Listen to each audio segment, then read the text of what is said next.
노르가즘 노회찬 정의당 원내대표 나오셨습니다. 안녕하십니까. 안녕하십니까. 저의 애꾸는 어떻습니까? 멋있는데요. 제가 지금 눈물샘에 문제가 생겨가지고 안대를 했습니다, 지금. 눈물샘이 말랐나요? 뭐 하여튼 눈물샘이 문제가, 귀국하자마자 이렇게 문제가 생겼어요. 네. 귀국하기 싫었던 모양이네. 그러니까 푹 자야 되는데 또 월드컵 때문에 못 자다 보니 계속 아픕니다. 그리고 저희가 2부 마지막 순서에 이상돈 의원에게 제가 예. 안철수 전 대표가 이번 전당대회에 나오느냐라는 질문에 답을 못 듣고 끝났거든요. 시간이 모자라가지고. 근데 이 중간에 쉬는 뉴스 나오는 시간에 때 하신 말씀을 전해드리면 나온다고 전망하셨습니다. 안철수 전 대표가 바른미래당 전당대회에 당대표 출마하실 거라고 전망했다는 거 전해드려요. 그런 소식, 그런 이야기 들어보신 적 있습니까? 아니요, 뭐 이 자리에서 처음 듣는데. 물론 이상돈 의원의 전망입니다, 전망. 예. 전망인데 나온다. 방송이 끊어졌거든요. 그래서 예. 그 끊어진 부분 말씀드리는 건데. 예. 그 연결해서 나올 거라고 보십니까? 나올 수도 있다고 봅니다. 그렇게 또 금방 나올까요? 그럴 수도 있죠. 뭐 달리 뭐 할 일이 없잖아요. 그렇긴 하지만 그 지난 대선 때부터 줄기차게 달렸는데 좀 쉬어도 되는 거 아닌가요? 근데 지금 그 안철수 유승민 다 빠지면은 네. 당이 사실은 비대위처럼 좀 임시적 기구로 보일 수도 있죠. 구심점이 없어서. 예. 그게 본인에게 유리할까요? 그게? 근데 유불리는 이미 초월한 분 아닙니까?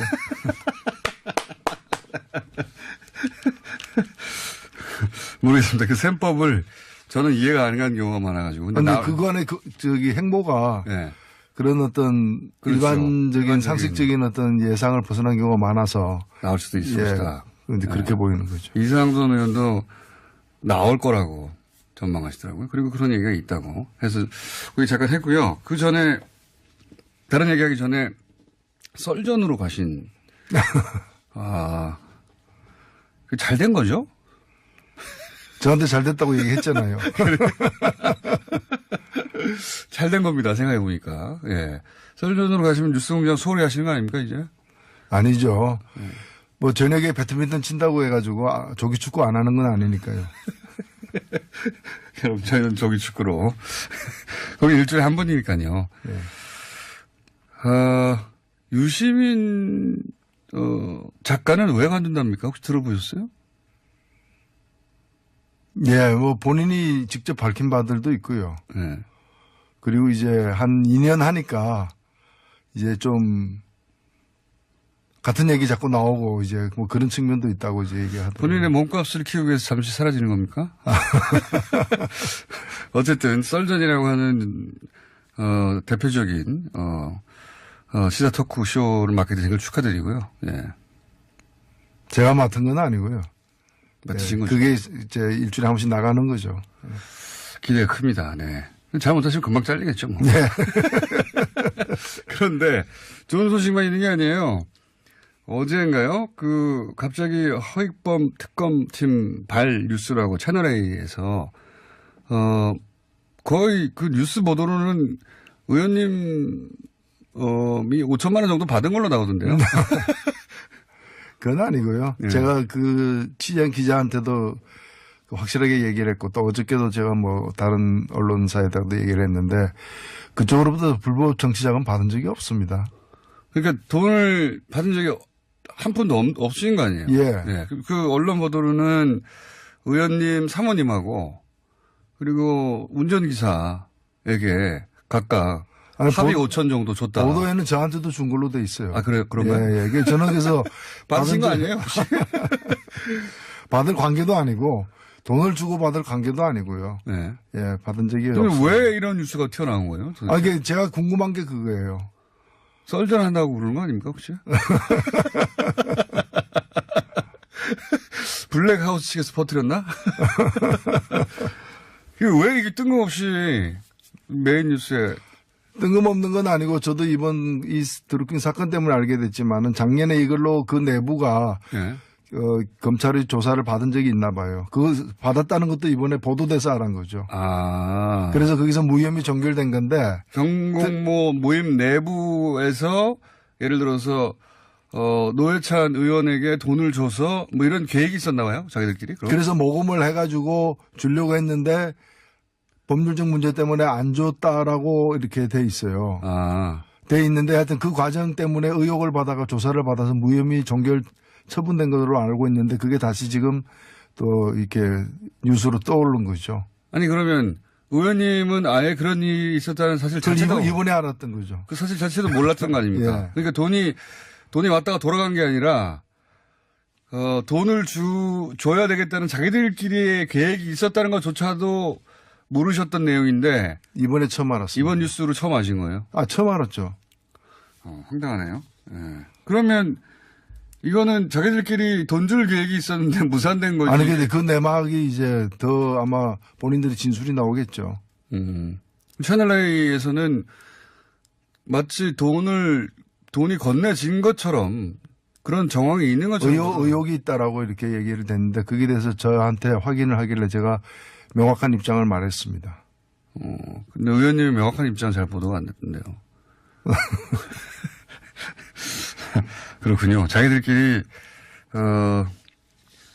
노회찬 의원을 좀 구워 삼자, 뭐 후원금도 주고 뭐 이런 계획이 있었는데 실행이 안 됐는데 저를 구워 삼아서 뭐가 나오겠습니까? 나중에 썰전 하실 테니까. 그런 내용이군요. 그러니까 전혀 무관한 거군요. 예. 전혀 무관한 사실을 알려드리고요. 그럼 채널 A의 보도에 대해서는 뭐 문제 제기 안 하실 겁니까? 보도에 제가 그 부인했다고 또 나와 있어요. 그러니까 근데 앞부분이 길고 부인했다는 그 균형의 문제는 있는데 뭐 그걸로 저는 뭐 다 밝혀지려 봅니다. 문제 삼기는 어려운 상황이군요. 예. 근데 어쨌든 그 뉴스만 보면 돈을 받은 것처럼 느껴질 정도로 구성이 됐어요, 뉴스가. 예. 사실이 아니라고 알려드리고요. 그러니까 여전히 썰전을 하시는 겁니다. 최근에 뉴스 중에 그 대표님이 요거 꼭 코멘트 해야 되겠다 싶은 뉴스 있습니까? 혹시 먼저 제가 여쭤보는데. 아니요, 뭐 다들 알고 계시겠지만 기무사령부. 예.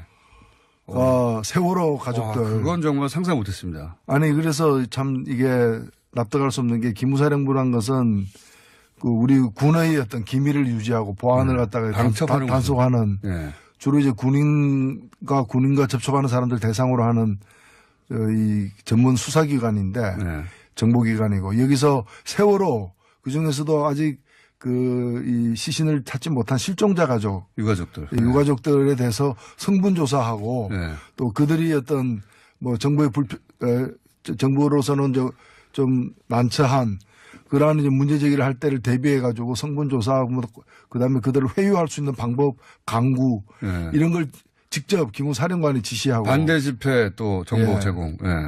그리고 그걸 또 대통령에게 직접 만나서 보고하고. 이게 기무사가 무슨 상관이 있는 일입니까 도대체. 그러니까요. 과거에 이제 기무사가 전두환 시절에 그 50 시절에 보면 기무사가 노사 문제까지 개입하고 노조 설립 때는 기무사가 출동하고 막 그랬던 적이 있어요. 그때를 갖다가 이제 연상시키는 부분입니다. 이 정도 되면 기무사 해체해야 된다. 이 정도 목소리가 나와야 되는 거 아닙니까?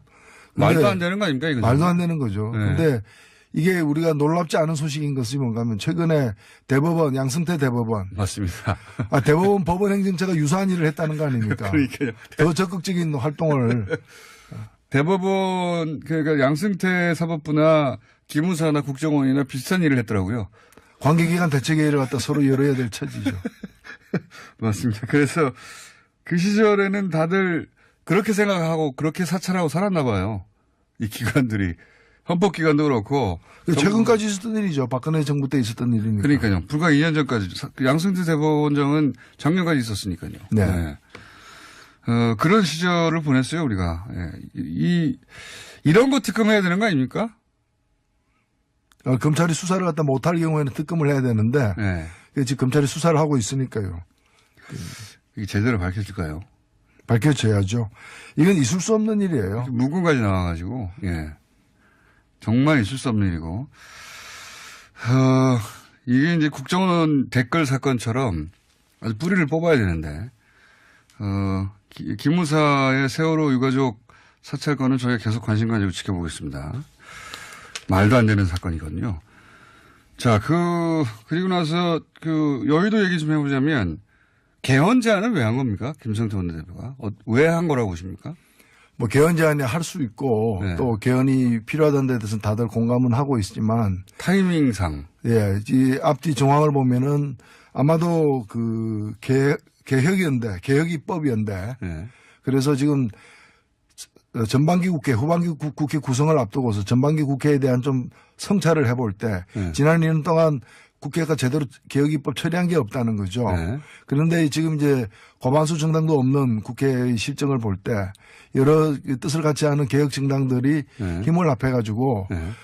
개혁입법을 갖다가 함께 공동으로 추진하자라는 제안이 있고 저도 가장 먼저 제안한 사람 중에 한 명입니다. 민주당, 정의당, 민주평화당, 평화당, 그리고 뭐 무소속 그래서 158석 정도를 네. 가지고서 입법을 좀 추진하자. 네. 그런 게 상당히 공감을 얻고 또 국민들의 여론의 지지도 받고 있습니다.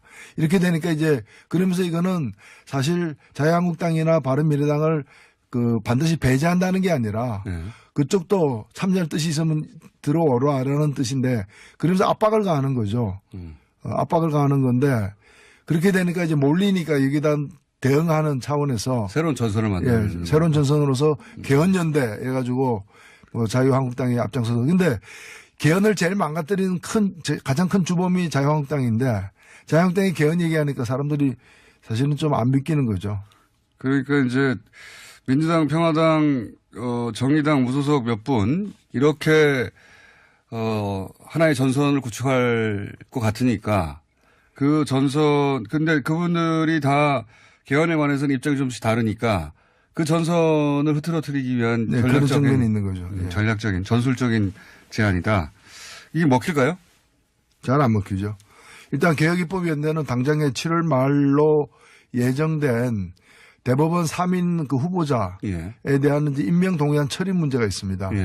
이거는 이제 국회 선진화법과 또 다른 어떤 적용이 안 되는 부분이기 때문에 과반만 넘으면은 반수 이상만 넘으면은 이제 처리가 되거든, 통과가 되는 거거든요. 이때부터 효력을 발휘할 걸로 저는 예상을 하고. 이 소위 개혁입법위원회는 그러면 잘 구축되어 가는 와중입니까, 보시기에? 지금 뜻이 모여지는 과정이고요. 어제도 이걸 가지고서 평화당에서 주최하는 토론회도 있었고, 저도 거기 다녀왔습니다만, 그래서 저도 조속히 빠른 시일 내에 이걸 좀 가시화하자라고 제안을 했습니다. 권성동 법사위원장이 사실은 법안 통과 길목에 서 있는 경우가 많았었는데요. 근데 뭐 법사위원장 개인의 문제라기보다는 그 법사위원장을 갖다 자유한국당에서 맡고 있다 보니까 그 자유한국당이 사실상 그 법사위에서 전횡을 갖다가 행사를 했죠. 행사를 하면서 해결될까요? 이제 그 법사위 새로 구성하지 않습니까? 새로 구성할 텐데 제 말은 법사위원장을 가져올 수 있습니까? 이쪽 개혁연대 쪽에서? 저는 그래야 된다고 봅니다. 그래서 일각에서는 이제 국회의장을 다수당에서 하게 되면은 야당에서 법사위원장 해야 맞다라고 주장을 하고 그게 또 관행이라고 또 얘기를 하는데 사실 관행은 아닙니다만은 근데 설사 야당이 가진다 하더라도 그 야당이 지금 야당이 여러 개지 않습니까? 그렇죠. 그 야당이 꼭 자유한국당이어야 하느냐. 정의당도 할 수 있고 뭐 평화당도 할 수 있고. 법사위원장 노리십니까? 예.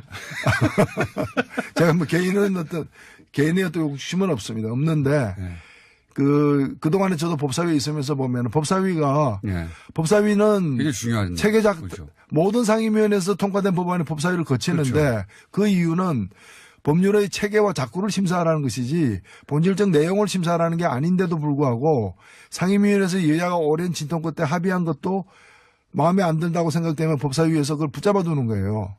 그래 왔죠 항상. 그래온 거죠. 그래서 사실은 제대로 개혁하려면 법사위를 갖다가 두 개로 쪼개야 돼요.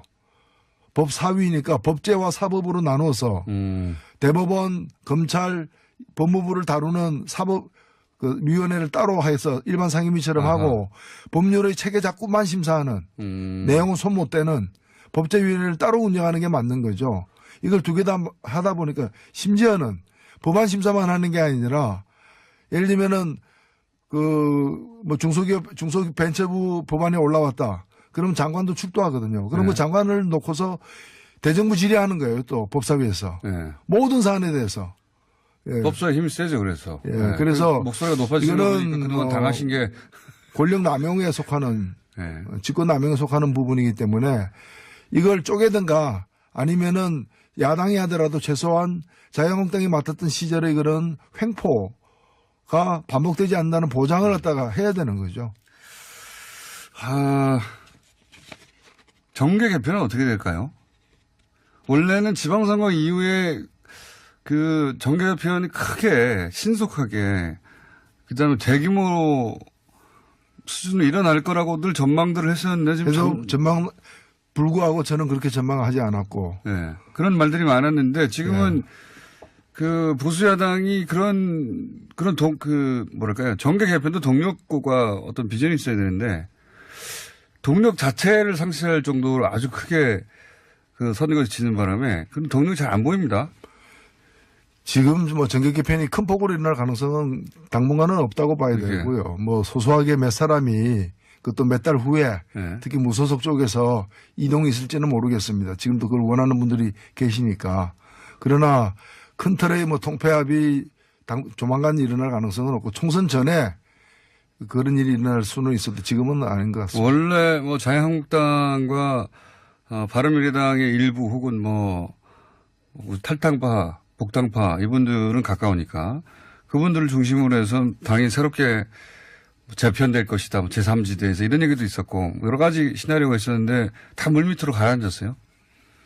그래 지금의 틀을 깨가지고 뭐 다른 어떤 틀을 변형해서 만들어서 비전이 보이는 게 아니에요. 지금 어느 당도.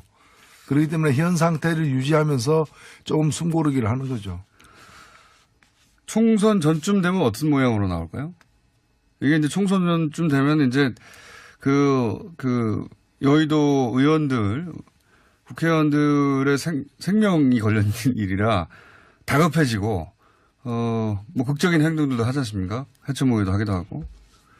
그 부분은 이제 선거법 개정이 앞으로 어떻게 되는가에 따라서 현행 선거제도가 유지될 때와 연동형 비례대표제가 대폭 이렇게 도입이 될 경우에 따라서 다당제가 보장되는 방향으로 가면은 양태가 좀 달라질 것이고요. 그다음에 현 선거제도가 유지되게 되면은 아무래도 이제 그 거대 정당에 쏠리는 보수든 진보든 쏠리는 현상들이 아주 가속화될 걸로 보여집니다. 자유한국당에서 선거구제에 대해서 관심을 가지기 시작했다는 거 아닙니까, 지금? 네, 그렇습니다. 그러니까 지금처럼 한 명만 뽑는 구도하에서는 당선되기 어렵다고 처음으로 보기 시작한 거 아니에요? 자유한국당에서. 선거 전부터 그런 움직임은 있었지만 선거 후에 더 이제 그런 것이 좀 더 굵어지고 있죠. 그러니까요. 이게 이제 선거구제 개편을 하려면은 기존 양당, 과거에 이제 뭐 새누리당과 민주당 이렇게 양당 체제였을 때 크게 둘 중 하나만 당선되는 구조였는데 거의. 지금 선거제도가 유지되면 새누리당이 급속히 세력을 이룰 수도 있기 때문에 오히려 지금 선거제도 유지해야 된다는 주장도 있지만 저는 그렇게 볼 문제는 아니라고 봅니다. 정의당한테는 찬스 아닙니까? 정의당이 길게 보면은 이미 국민들이 촛불 이후에 많이 이렇게 과거와 다르게 진보 개혁 성향이 많이 늘어났어요. 근데 지금 국회가 그걸 반영을 못 하고 있는 거죠. 총선이 촛불 전에 있었으니까. 그래서 저는 선거제도를 제대로 바꿔서 민심이 그대로 반영되는 방향으로 나아간다면은 자유한국당 집권은 향후 30년 내에 어려울 거예요.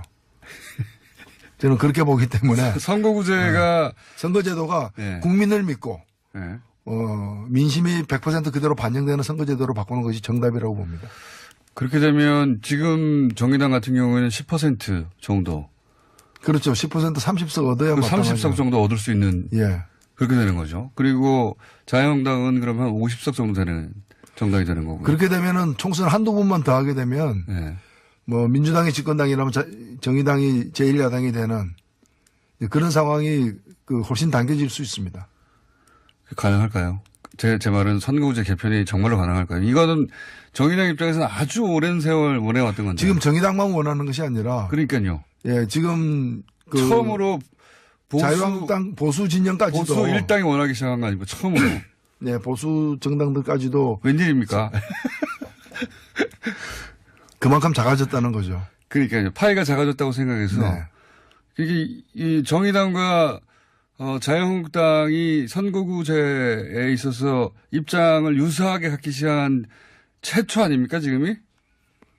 그 최초죠. 최초죠. 예. 아니 이걸 잘 살릴 필요가 있습니다. 제가 보기에도 다른 그런데요. 나라에서 그 선거제도가 변화하는 그 변천사를 보더라도 어느 한쪽이 우격다짐으로 선거제도를 바꿀 수는 없기 절대 때문에 없죠. 예. 이해관계가 이렇게 변동이 돼가지고 그 전에 반대하던 선거제도에 대해서 이제는 합의가 이루어지는 그런 타이밍에 선거제도가 변해 왔거든요. 그런 타이밍이 지금 거의 온 것 같은데요. 예. 정의당 거의 10% 지지율도 나오고 그러지 않습니까? 상황 좋습니다, 요새. 조금 더 올라갈 겁니다. 썰전하시면 더 올라갈까요? 근데 이제 올라가는 것보다 더 중요한 거는 올라간 걸 굳히는 거죠. 그건 또 쉬운 일이 아닙니다. 예, 쉬운 일이 아닙니다. 이거는 네. 기대치에 불과하기 때문에 네. 얼마든지 다시 빠질 수 있다는 점을 우려하고 있습니다. 그 외에 또, 최근에 남북 같은 경우는 조용히 통일농구를 오늘 합니다. 네. 요즘은, 만약에 이게 6개월 전이었으면 큰 뉴스였을 텐데 이미 예. 남북 북미 관계에 너무 큰 뉴스들이 나와가지고 통일농구 하는 것 정도는 뭐 단신 정도로 지금 처리되고 있는데요. 예. 폼페이오도 있고 지금 남북 북미 관계는 어떻게 보십니까? 최근에? 예, 이번에 폼페이오 3차 방북이 굉장히 중요한 모멘텀이 될 걸로 보여지고요. 왜냐면은 그 남북 정상회담이 있었고 또 두 차례나 있었습니다. 그 다음에 북미 회담까지도 이제 얼마 전에 있었는데 특히 그 북미 회담에서 합의된 그 포괄적 합의가 예. 이제 행동 대 행동으로 예. 이제 실천 단계에 대한 시간표를 짜고 그 속도나 폭을 갖다가 이렇게 확정 지어가는 상황이거든요. 그래서 이번 합의에 따라서 한 9월까지 이게 실제로 이제 여러 가지 실천 프로그램들이 확정이 될 겁니다. 그래서 유엔 그 총회에 김정은 위원장이 참석할지도 모른다는 뉴스가 나오기 시작하는데 모든 가능성은 다 열려 있습니다. 지금으로서는. 그 트럼프 대통령과 김정은 위원장이 만나는 것도 그게 과연 되겠느냐 하는 일들이 실제 이루어졌으니까 김정은 위원장이 뉴욕 가는 것도 뭐 안 될 법 없지 않습니까? 안 될 바 없죠. 특히나 이 11월 달이 미국의 중간선거이기 때문에 그러니까요. 그 중간선거 전에 9월 정도에. 어떤 가시적인 그런 어떤 변화의 모습들이 이제 분명히 합의될 것입니다. 김정은 위원장이 유엔 총회 가가지고 연설하면 대단한 뉴스 되겠네요. 또 그때도. 아마도 1960년 그 쿠바 미사일 위기 네. 그 직전에 후르츠초프 예. 그의 유엔 연설 이후로 아마 가장 주목받는 연설이 될 수도 있을 것 그보다 같습니다. 더 큰 뉴스가 될 수도 있겠습니다. 예. 더군다나 상대가 트럼프니까요. 자, 9월에는 그런 일이 있었으면 좋겠다는 바람으로 이제 북미 관계를 바라보시면 될 것 같고, 최근에 제주도 예멘 난민 문제는 또 어떻게 보고 계십니까? 예. 우리에게 이제 난민 문제에 대해서 고민하게 하는 이제 새로운 숙제를 좀 던졌고요. 그렇죠. 예. 던졌는데. 우리한테 익숙치 않은 문제입니다. 예.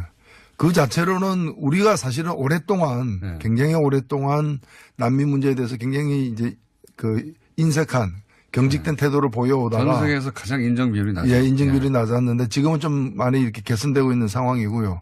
지금 난민도 이제 코타제로 하기 때문에 예. 이제 무비자로 들어올 수 있는 그것도 제주도에 한해서 들어올 수 있는 나라가 이제까지 뭐 11개국 예. 정도였고 이번에 예멘 난민도 500명 채우면 더 이상 난민 받지 않습니다. 예. 받지 않고 난민도 아직 심사를 통과한 난민 지위를 부여받은 건 아니에요. 예. 예. 그래서 저는 뭐 그 정도 수는 우리로선 충분히 그 포용해낼 수 있는 소화해낼 수 있는 걱정할 뭐 그렇게 크게 걱정할 이유는 없다고 봅니다. 저도 그렇게 생각하고 네. 그리고 실제 뭐 독일의 사례를 든다든가 그건 비교할 당대가 안 된다고 보는데 근데 여의도에서는 또 그런 역할은 해줘야 될 것 같습니다. 그러니까 불안감이라는 게 있잖아요. 이게 논리적인 게 아니기 때문에 예 그리고 이 타문화하고 특히 이슬람 문화하고 접촉이 거의 없는 나라이기 때문에 우리가 그래서 생기는 불안감을 실제 하긴 하지 않습니까? 요 문제를 그 여의도에서 그렇게 우려할 일이 아니다라고 안심시켜주는 역할도 해야 되지 않을까요? 그렇습니다. 그래서 다양한 프로그램들이 필요합니다. 이것이 단순히 뭐 난민 단속하냐 안 하냐의 문제만이 아니라 실제로 들어온 난민들 또 난민 판정을 받기 위해서 대기하고 있는 사람들의 어떤 취업 문제, 생활 문제, 문화적 마찰 문제 또 우리 국민들 의식 속에 이제 또 일부에서는 그 좀 왜곡된 그런 이제 선동을 또 뭐 강화하는 측면도 있기 때문에 그렇죠. 저 네. 올바른 이해. 이 기회에 극우 세력의 성장을 바라는 사람도 있는 것 같아요, 분명히. 보니까. 일부 극우 세력들이 탈출구를 갖다가 예. 그런 이제 그 배타적인 민족주의로 이렇게 선회하는 측면도 있기 때문에 좀 매우 우려스럽죠. 그러니까 그러니까 우리가 가지고 있는 이런 이슬람 문화에 대한 뭐 생경함, 불안함 같은 거를 이용해서 이 기회에 예. 자신들의 정치적 어떤 영향력을 키우려고 하는 그런 움직임도 실제 있는 것 같아요. 열심히 노력하는 커뮤니티에 보면. 예. 그런 것도 분명히 있긴 있습니다.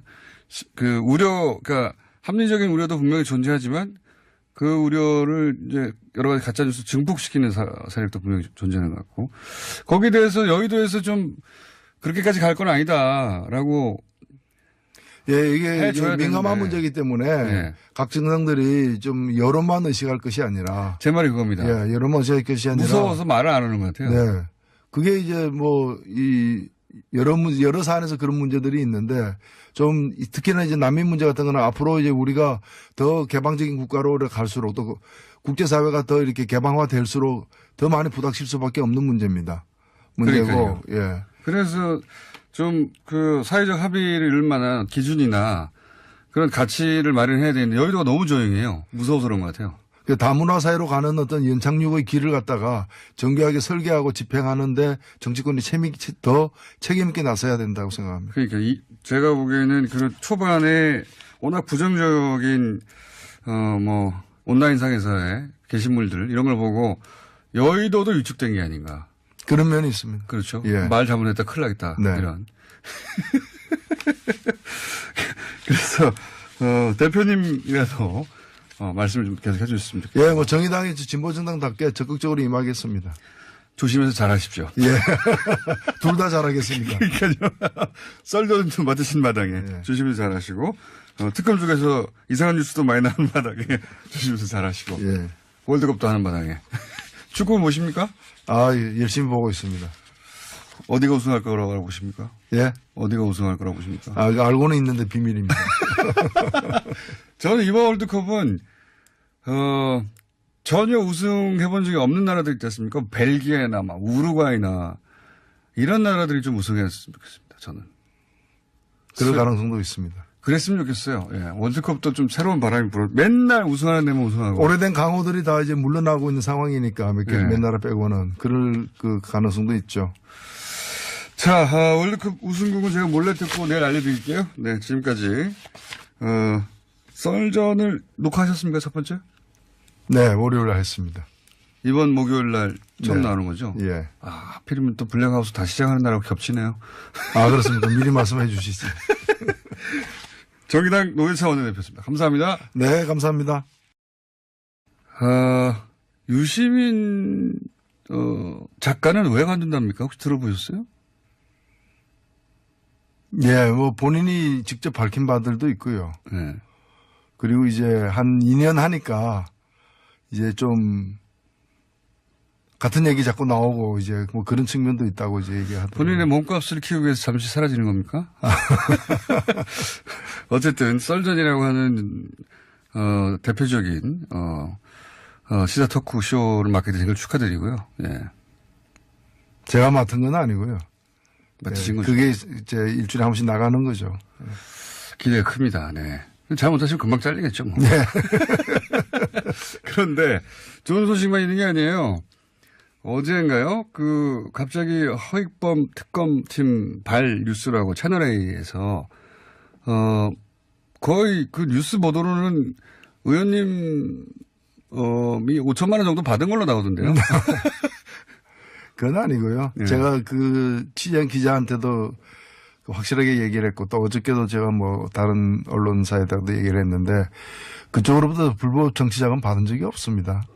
그러니까 돈을 받은 적이 한 푼도 없으신 거 아니에요? 예. 네. 그 언론 보도로는 의원님 사모님하고 그리고 운전기사에게 각각 아니, 합의 5천 정도 줬다. 보도에는 저한테도 준 걸로 돼 있어요. 아, 그런가요? 예, 예. 그 저는 그래서 받으신 거 적- 아니에요? 혹시? 받을 관계도 아니고 돈을 주고 받을 관계도 아니고요. 네. 예, 받은 적이 그럼 없어요. 왜 이런 뉴스가 튀어나온 거예요? 도대체? 아, 이게 제가 궁금한 게 그거예요. 썰전한다고 그러는 거 아닙니까, 혹시? 블랙하우스 측에서 퍼뜨렸나? 왜 이게 뜬금없이 메인 뉴스에. 뜬금없는 건 아니고 저도 이번 이 드루킹 사건 때문에 알게 됐지만은 작년에 이걸로 그 내부가 예. 검찰의 조사를 받은 적이 있나 봐요. 그거 받았다는 것도 이번에 보도돼서 알은 거죠. 아. 그래서 거기서 무혐의 종결된 건데. 경공모 모임 내부에서 예를 들어서 노회찬 의원에게 돈을 줘서 뭐 이런 계획이 있었나 봐요, 자기들끼리. 그럼? 그래서 모금을 해가지고 주려고 했는데 법률적 문제 때문에 안 줬다라고 이렇게 돼 있어요. 아. 돼 있는데 하여튼 그 과정 때문에 의혹을 받아가 조사를 받아서 무혐의 종결 처분된 것으로 알고 있는데 그게 다시 지금 또 이렇게 뉴스로 떠오른 거죠. 아니 그러면 의원님은 아예 그런 일이 있었다는 사실 그걸 자체도 이번에 알았던 거죠. 그 사실 자체도 몰랐던 거 아닙니까? 예. 그러니까 돈이 그쪽도 참여할 뜻이 있으면 들어오라는 뜻인데 그러면서 압박을 가하는 거죠. 압박을 가하는 건데 그렇게 되니까 이제 몰리니까 여기다 대응하는 차원에서 새로운 전선을 만드는 예, 새로운 전선으로서 개헌연대 해가지고 자유한국당이 앞장서서 근데 개헌을 제일 망가뜨리는 가장 큰 주범이 자유한국당인데 자유한국당이 개헌 얘기하니까 사람들이 사실은 좀 안 믿기는 거죠. 그러니까 이제 민주당, 평화당, 정의당 무소속 몇 분 이렇게 하나의 전선을 구축할 것 같으니까 그 전선 근데 그분들이 다 개헌에 관해서는 입장이 좀씩 다르니까 그 전선을 흐트러뜨리기 위한 네, 그런 측면이 있는 거죠. 예. 전략적인 전술적인 제안이다. 이게 먹힐까요? 잘 안 먹히죠. 일단 개혁입법위원회는 당장에 7월 말로 예정된 대법원 3인 그 후보자에 예. 대한 이제 임명 동의안 처리 문제가 있습니다. 예, 예. 이거는 이제 국회 선진화법과 또 다른 어떤 그 적용이 안 되는 부분이기 때문에 과반만 넘으면은 반수 이상만 넘으면은 이제 처리가 되거든, 통과가 되는 거거든요. 예. 이때부터 효력을 발휘할 걸로 저는 예상을 하고. 이 소위 개혁입법연대는 그러면 잘 구축되어 가는 와중입니까, 보시기에? 지금 뜻이 모여지는 과정이고요. 예. 어제도 이걸 가지고서 평화당에서 주최하는 토론회도 있었고, 예. 저도 거기 다녀왔습니다만, 그래서 저도 조속히 빠른 시일 내에 이걸 좀 가시화하자라고 제안을 했습니다. 권성동 법사위원장이 사실은 법안 통과 길목에 서 있는 경우가 많았었는데요. 근데 뭐 법사위원장 개인의 문제라기보다는 네. 그 법사위원장을 갖다 자유한국당에서 맡고 있다 보니까 네. 그 자유한국당이 사실상 그 법사위에서 전횡을 갖다가 행사를 했죠. 네. 행사를 하면서 해결될까요? 이제 그 법사위 새로 구성하지 않습니까? 새로 구성할 텐데 제 말은 법사위원장을 가져올 수 있습니까? 이쪽 개혁연대 쪽에서? 저는 그래야 된다고 봅니다. 그래서 일각에서는 이제 국회의장을 다수당에서 하게 되면은 야당에서 법사위원장 해야 맞다라고 주장을 하고 그게 또 관행이라고 또 얘기를 하는데 사실 관행은 아닙니다만은 그 이제 설사 야당이 가진다 하더라도 그 야당이 지금 야당이 여러 개지 않습니까? 그건 맞죠. 그 야당이 꼭 자유한국당이 여야 하느냐. 정의당도 할 수 있고 뭐 평화당도 할 수 있고. 법사위원장 노리십니까? 예. 제가 뭐 개인의 어떤 욕심은 없습니다. 없는데 네. 그동안에 저도 법사위에 있으면서 보면 법사위가 네. 법사위는 이게 중요한 체계적 거죠. 모든 상임위원회에서 통과된 법안이 돈이 왔다가 돌아간 게 아니라 돈을 줘야 되겠다는 자기들끼리의 계획이 있었다는 것조차도 모르셨던 내용인데 이번에 처음 알았습니다. 이번 뉴스로 처음 아신 거예요? 처음 알았죠. 황당하네요. 네. 그러면 이거는 자기들끼리 돈 줄 계획이 있었는데 무산된 거지. 아니 근데 그 내막이 이제 더 아마 본인들이 진술이 나오겠죠.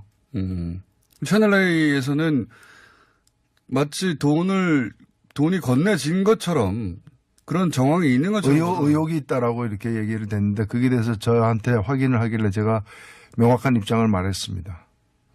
근데 의원님이 명확한 입장 잘 보도가 안 됐던데요. 그렇군요. 자기들끼리 노회찬 의원을 좀 구워 삼자, 뭐 후원금도 주고 뭐 이런 계획이 있었는데 실행이 안 됐는데 저를 구워 삼아서 뭐가 나오겠습니까? 나중에 썰전 하실 테니까. 그런 내용이군요. 그러니까 전혀 무관한 거군요. 예. 예. 전혀 무관한 사실을 알려드리고요. 그럼 채널 A의 보도에 대해서는 뭐 문제 제기 안 하실 겁니까? 보도에 제가 그 부인했다고 또 나와 있어요. 그러니까 근데 앞부분이 길고 부인했다는 그 균형의 문제는 있는데 뭐 그걸로 저는 뭐 다 밝혀지리라고 봅니다. 문제 삼기는 어려운 상황이군요. 예. 근데 어쨌든 그 뉴스만 보면 돈을 받은 것처럼 느껴질 정도로 구성이 됐어요, 뉴스가. 예. 사실이 아니라고 알려드리고요. 그러니까 여전히 썰전을 하시는 겁니다. 최근에 뉴스 중에 그 대표님이 요거 꼭 코멘트 해야 되겠다 싶은 뉴스 있습니까? 혹시 먼저 제가 여쭤보는데. 아니요, 뭐 다들 알고 계시겠지만 기무사령부. 예. 세월호 가족들. 그건 정말 상상 못했습니다. 아니 그래서 참 이게 납득할 수 없는 게 기무사령부란 것은 그 우리 군의 어떤 기밀을 유지하고 보안을 갖다가 단속하는 주로 이제 군인과 접촉하는 사람들 대상으로 하는 이 전문 수사기관인데 정보기관이고 여기서 세월호 그 중에서도 아직 이 시신을 찾지 못한 실종자 가족, 유가족들에 대해서 성분 조사하고 또 그들이 어떤 뭐 정부로서는 좀 난처한 그러한 이제 문제 제기를 할 때를 대비해 가지고 성분 조사하고 그다음에 그들을 회유할 수 있는 방법 강구 이런 걸 직접 기무사령관이 지시하고 반대 집회 또 정보 제공. 그리고 그걸 또 대통령에게 직접 만나서 보고하고. 이게 기무사하고 무슨 상관이 있는 일입니까 도대체. 그러니까요. 노르가즘 노회찬 정의당 원내대표 나오셨습니다. 안녕하십니까. 안녕하십니까. 저의 애꾸는 어떻습니까?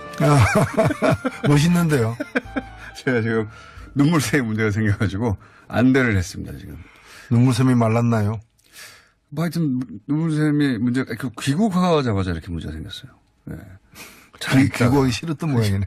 그러니까 푹 자야 되는데 또 월드컵 때문에 못 자다 보니 계속 아픕니다. 그리고 저희가 2부 마지막 순서에 이상돈 의원에게 제가 안철수 전 대표가 이번 전당대회에 나오느냐라는 질문에 답을 못 듣고 끝났거든요. 시간이 모자라가지고.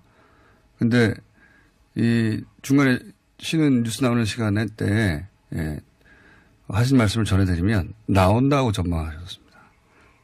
안철수 전 대표가 바른미래당 전당대회에 당대표 출마하실 거라고 전망했다는 거 전해드려요. 그런 소식, 그런 이야기 들어보신 적 있습니까? 아니요, 뭐 이 자리에서 처음 듣는데. 물론 이상돈 의원의 전망입니다, 전망. 전망인데 나온다. 방송이 끊어졌거든요. 그래서 그 끊어진 부분 말씀드리는 건데. 그 연결해서 나올 거라고 보십니까? 나올 수도 있다고 봅니다. 그렇게 또 금방 나올까요? 그럴 수도 있죠. 뭐 달리 뭐 할 일이 없잖아요. 그렇긴 하지만 그 지난 대선 때부터 줄기차게 달렸는데 좀 쉬어도 되는 거 아닌가요? 근데 지금 그 안철수, 유승민 다 빠지면은 당이 사실은 비대위처럼 좀 임시적 기구로 보일 수도 있죠. 구심점이 없어서. 그게 본인에게 유리할까요? 그게? 근데 유불리는 이미 초월한 분 아닙니까?